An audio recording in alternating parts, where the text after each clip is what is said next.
friends, it's Pastor Veronica here with a special story time just for you. Tonight I am reading one of my favorite Christmas books. It's called How the Grinch Stole Christmas by Dr. Seuss. I bet you know this one very well, and I'm sure you've heard it before or seen a film version of it. But I would love to share it with you because so often we forget how the story goes when we see the movie.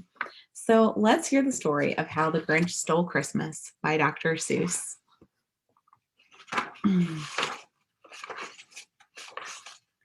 Every Who down in Whoville liked Christmas a lot. But the Grinch, who lived just north of Whoville, did not. The Grinch hated Christmas, the whole Christmas season. Now, please don't ask why. No one quite knows the reason. It could be his head wasn't screwed on just right. It could be, perhaps, that his shoes were too tight. But I think that the most likely reason of all may have been that his heart was 2 sizes too small. But whatever the reason, his heart or his shoes, he stood there on Christmas Eve, hating the Whos, staring down from his cave with a sour, grinchy frown at the warm lighted windows below in their town. For he knew every Who down in Whoville beneath was busy now hanging a mistletoe wreath. And they're hanging their stockings, he snarled with a sneer. Tomorrow is Christmas, it's practically here. Then he growled with his Grinch fingers nervously drumming. I must find some way to stop Christmas from coming. There he is. For tomorrow, he knew.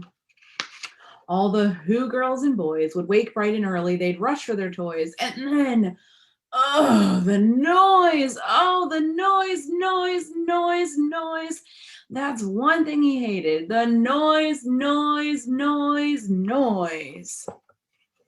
Oh, poor guy. Then the Whos, young and old, would sit down to a feast, and they'd feast, and they'd feast, and they'd feast, feast, feast, feast. They would feast on Who pudding and rare Who roast beast, which was something the Grinch couldn't stand in the least. And then they'd do something he liked least of all. Every Who down in Whoville, the tall and the small, would stand close together with Christmas bells ringing. They'd stand hand in hand, and the Whos would start singing. They'd sing and they'd sing and they'd sing, sing, sing, sing. And the more the Grinch thought of this Who Christmas sing, the more the Grinch thought, I must stop this whole thing. Why, for 53 years I put up with it now. I must stop this Christmas from coming. But how? Then he got an idea, an awful idea. The Grinch got a wonderful, awful idea.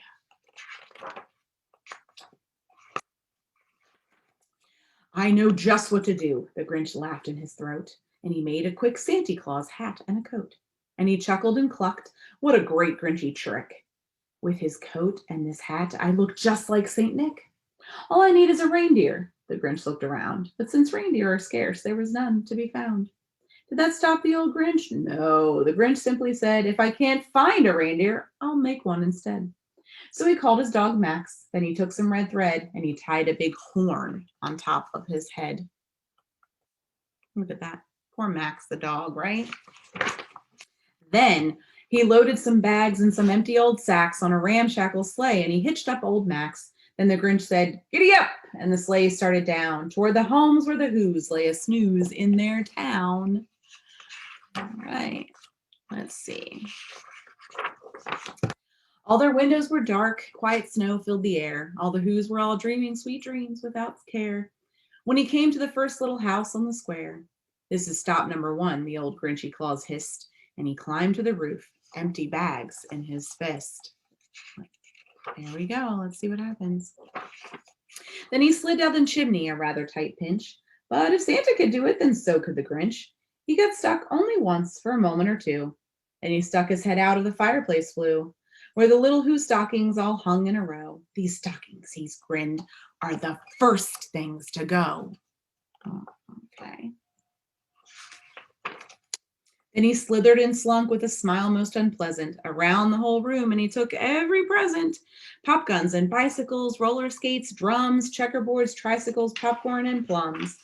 and he stuffed them in bags, and the Grinch very nimbly stuffed all the bags, one by one, up the chimney. Then he slunk to the icebox. He took the Who's feast. He took the Who pudding. He took the roast beast. He cleaned out that icebox as quick as a flash. Why, that Grinch even took their last can of Who hash. Then he stuffed all the food up the chimney with glee. And now, grinned the Grinch, I will stuff up the tree. And the Grinch grabbed the tree and he started to shove when he heard a small sound like the coo of a dove. He turned around fast and he saw a small Who, little Cindy Lou who was not more than 2. The Grinch had been caught by this tiny Who daughter who'd got out of bed for a cup of cold water. She stared at the Grinch and said, Santa Claus, why?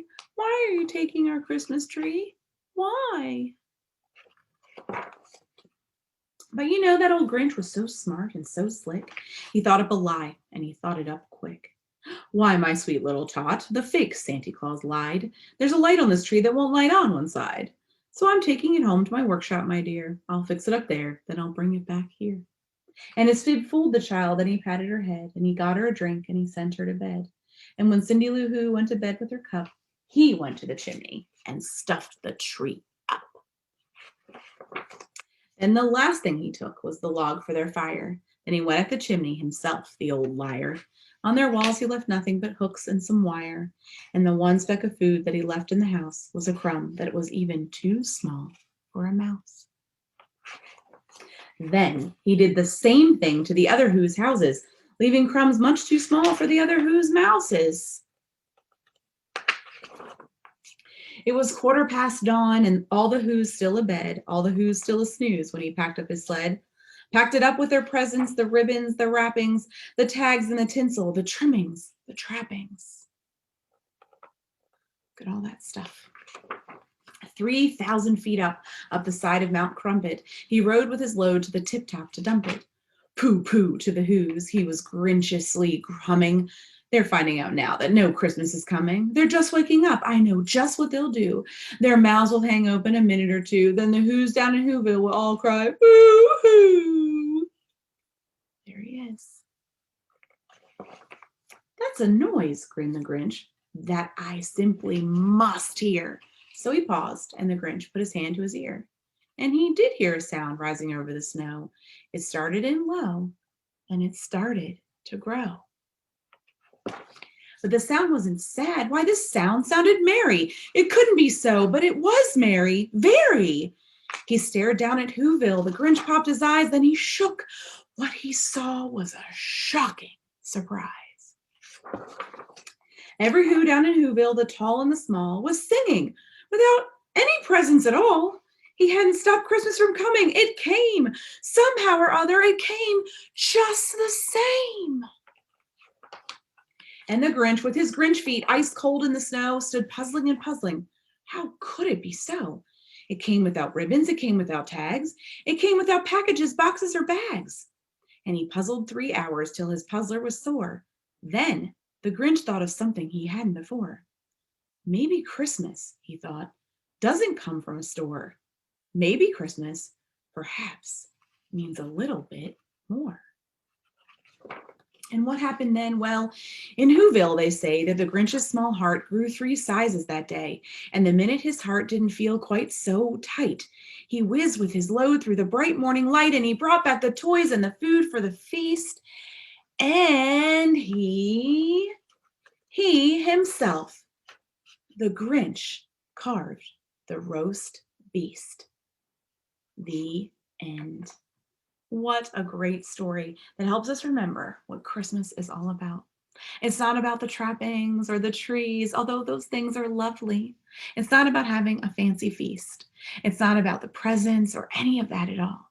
It's about being together with the ones you love and remembering who loved you first. God, who gives us a great gift that we don't need to see under a tree at all. His Son, Jesus Christ, who loves us more than anything else. Well, friends, I hope you enjoyed this story of How the Grinch Stole Christmas by Dr. Seuss. And whenever you go to sleep, I hope that you sleep well. And remember, God loves you, and so do I. Good night.